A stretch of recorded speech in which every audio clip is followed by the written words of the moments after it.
Salut, bienvenue sur Valentin Finance et aujourd'hui on va parler des opportunités manquées.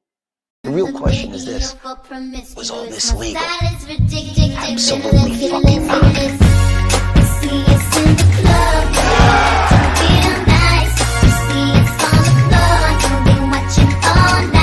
Alors, sujet un peu qui concerne, je pense, tous les investisseurs, cette frustration liée aux opportunités manquées. Elle m'a quitté, je lui ai tout donné. J'ai moi-même une bonne frustration par rapport à BNP Paribas. Cette action avait pris tarif durant le Covid, c'était tombé en dessous des 40 euros. Là, on est remonté à plus de 50. Alors, même à plus de 50, je suis acheteur. Tant que l'action est en dessous de 60, je tendance à l'acheter si j'ai pas d'autres positions en vue. D'accord, faisons comme ça. Mais ce qu'il faut savoir, c'est que de toute manière, en bourse, c'est un monde de regrets. Vous serez toujours déçu de ne pas avoir acheté au bon moment, la bonne action, de ne pas avoir eu assez de cash. Souvent, le problème, c'est de ne pas avoir assez de cash. On se dit, putain, j'aimerais bien mettre plus. Et c'est normal. Voilà, si vous ressentez ça, je ressens la même chose. Faut pas vous sentir seul en vous disant, voilà, je suis peut-être pas un bon investisseur, je suis trop émotionnel. Non, c'est humain, c'est normal. Et ça m'est arrivé sur beaucoup, beaucoup de lignes. Donc on peut citer BNP, on peut citer AXA, on peut citer alors Veolia, je me suis positionné dans les 18 à peu près, on est quasiment à 30 euros. Voilà, c'est beaucoup de lignes où j'ai quand même pas mal de regrets de ne pas avoir pu mettre plus, mais faut pas voir les choses comme ça. Il faut voir les choses en vous disant, ok, j'ai pas mis assez, mais j'ai fait le bon choix. Parce que ce qui fait qu'à long terme, vous allez être un bon investisseur prospère, c'est pas la quantité d'argent que vous mettez, c'est de faire des bons choix Deutsche Qualität. et des bons choix sur le long terme. Donc le but, c'est de faire le moins d'erreurs possible. Et quand vous faites une erreur, eh bien, il faut la reconnaître. C'est-à-dire que j'avais les deux plus grosses erreurs que j'ai fait en bourse, c'était Eutelsat et Casino. Alors, je vais détailler ces erreurs où j'ai dû sortir avec 5%, 5-10% grand max de moins-value. Si on compte les dividendes, je m'en sors pas trop mal. Quand je dis que c'est un monde de regrets, c'est qu'il y a des informations, vous les avez après. Donc c'est très dur d'anticiper quelque chose puisque vous réagissez à un événement. Prenons le cas de Telsat dont j'avais déjà parlé.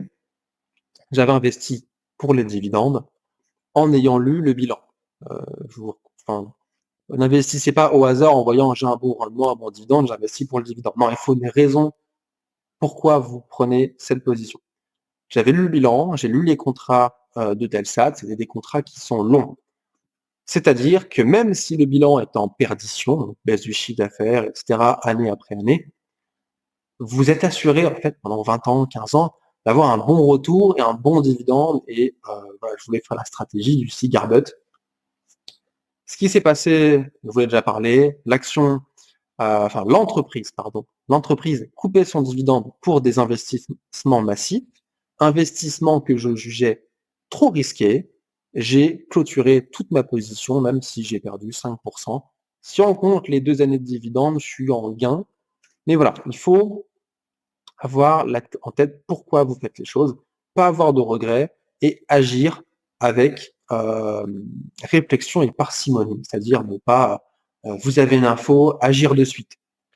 Moi, ça m'arrive des fois de dire, ok, je veux acheter ça, j'attends 3 jours, j'observe, je réfléchis, et une fois que je suis sûr, j'y vais, parce que acheter sur un coup de tête, c'est le meilleur moyen de se faire avoir. Pour revenir à l'action de Casino, qui est je pense que peut-être certains d'entre vous en ont acheté, c'est très compliqué comme dossier. Vous avez une holding qui détient Casino, holding qui est surendetté, détenu par Jean-Charles ou Jean-Claude Naouri, je sais plus, mais en tout cas, Monsieur Naouri. Et les intérêts de sa holding ont primé par rapport aux intérêts de Casino. Oh merde! Oh, c'est con ça! C'est-à-dire que Casino, c'était la vache à lait pour rembourser la holding de notre fameux Monsieur Naouri.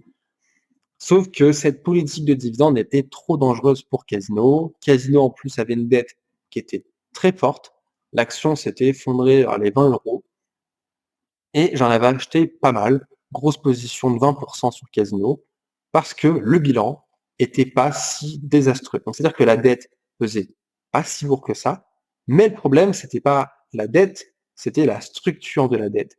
Et ça c'est très compliqué à voir. Si vous voulez vraiment comprendre la structure de la dette, dans ce cas-là, vous pouvez peut-être vous fier aux analystes financiers qui, eux, vont l'éplucher plus en détail. Alors, ce qui s'est passé avec Casino, c'est que j'ai suivi les bilans attentivement.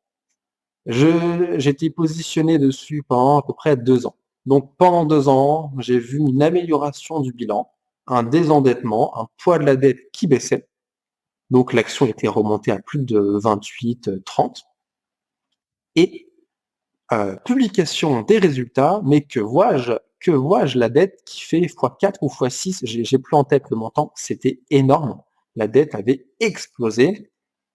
J'ai tout de suite balancé un ordre de vente en me disant je reste pas dans une entreprise qui va finir croulée, criblée de dettes. Donc évidemment, le temps que je vende, il y a peut-être eu 5-10% de perte. Mais voilà, j'ai eu pas mal de dividendes entre-temps.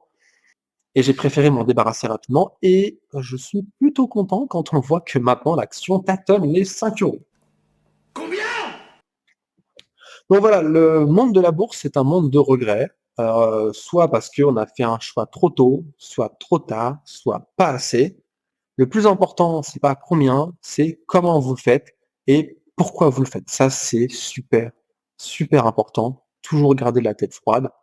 Pas vous surexposer sur un dossier où vous savez qu'il est limite. Donc, par exemple, pour Casino, je ne me suis pas surexposé, tout simplement parce que je savais qu'il y avait un problème de dette, et la dette, ça peut aller très vite et ça peut étouffer une entreprise. Pareil pour Eutelsat, je savais très bien que le dividende pouvait être coupé à tout moment. Je ne me suis pas surexposé, j'ai dû être à 10% sur Eutelsat. Pour moi, c'est pas énorme. Et j'ai coupé très rapidement les positions en cas de problème. Les seuls moments où je fais une surexposition durant un problème sur le cours de bourse, ça a été sur Total et sur Score, mais parce que la baisse était liée à un événement entre guillemets macroéconomique et pas à un événement fondamental dans l'entreprise. Pour revenir au cas de Score, qui est un réassureur, pour ceux qui n'ont pas vu les anciennes vidéos, je suis à 60% investi dessus. J'aime l'argent. J'ai 814 actions. Le problème de Score, c'était pas l'entreprise en elle-même. Elle est très très solide, même beaucoup d'analystes vous diront qu'elle est solide. Le problème, c'était qu'elle a dû rembourser énormément de problèmes, c'est-à-dire qu'elle a fait des pertes. Mais il faut bien savoir dans quel domaine vous êtes. Vous êtes dans le domaine de l'assurance. Évidemment que l'entreprise rembourse ses clients. Personne ne veut être client chez vous si vous ne remboursez pas. Pareil pour Total, le problème avec le pétrole négatif, etc. Je savais très bien que le monde n'allait pas s'arrêter en 2020 ou en 2019, qu'il allait avoir une reprise, qu'on n'allait pas rester masqué chez nous, enfermé avec des QR codes sur le front. Enfin, voilà. Donc gardez toujours en tête le pourquoi vous investissez, mettez votre exposition à la hauteur de votre tolérance au risque et surtout par rapport à la connaissance du dossier et en fonction des risques que vous avez évalués. Voilà, j'espère que cette vidéo vous a plu. Surtout, portez-vous bien.